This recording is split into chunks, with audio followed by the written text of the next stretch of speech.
Having successfully completed the program to become an artillery officer from the École Militaire in 1 year, Napoleon graduated from the academy in September of 1785. He was commissioned a second lieutenant in the La Fère Artillery Regiment, and would serve in Valence and Auxonne until around 1790. Revolution was in the air, and, like so many people serving within France, Napoleon was not immune to the siren song of the revolutionary spirit. With the outbreak of the French Revolution, Napoleon was still a fervent Corsican nationalist, continuing the legacy of his parents for almost 25 years earlier. For Napoleon, he wanted to join and become part of the fight for Corsican independence, yet the leaders of the independence movement were rather wary of him. They still remembered the fact that his father, Carlo, had left the Corsican cause and instead chose to work for the French national government. This left the name Bonaparte with a rather foul taste in their mouths, and as such, Napoleon found himself virtually persona non grata. As a result of this, Napoleon was caught in a three-way struggle between the Royalists, the Revolutionaries, and the Corsican nationalists.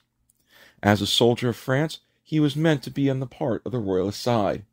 As a Corsican, he could feel the yearning of his own heritage calling upon him to be a Corsican, and yet, as a Frenchman, he felt the need for revolution.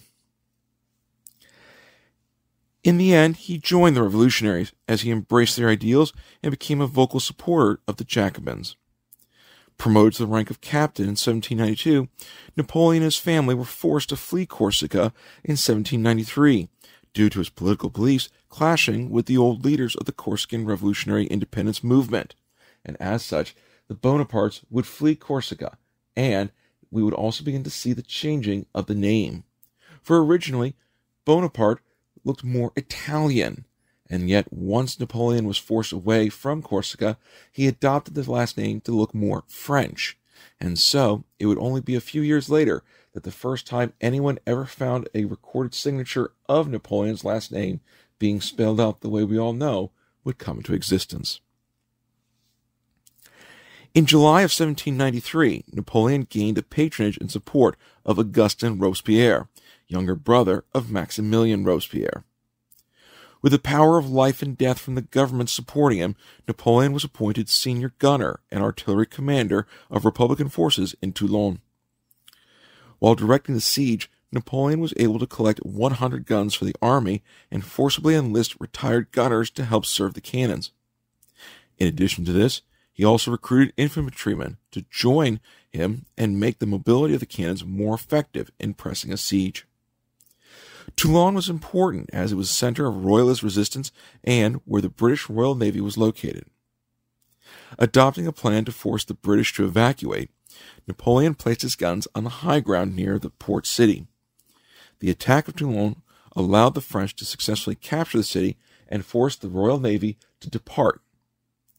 For his part, Napoleon was wounded in the thigh, but it did mean he captured the attention of high-ranking officials in the government who saw his military brilliance and led to his promotion from colonel to brigadier general by the end of 1793. His meteoric rise from just being a low officer to one of the higher-ranking officers within the French military occurred in only the span of 8 years, for at this time he was only 24 years old. For more information, please consider these suggested titles. Be sure to click on the left-hand side of the screen to subscribe to our show, and on the right-hand side for our latest episode. And we will see you again for the next episode of Milling Through History.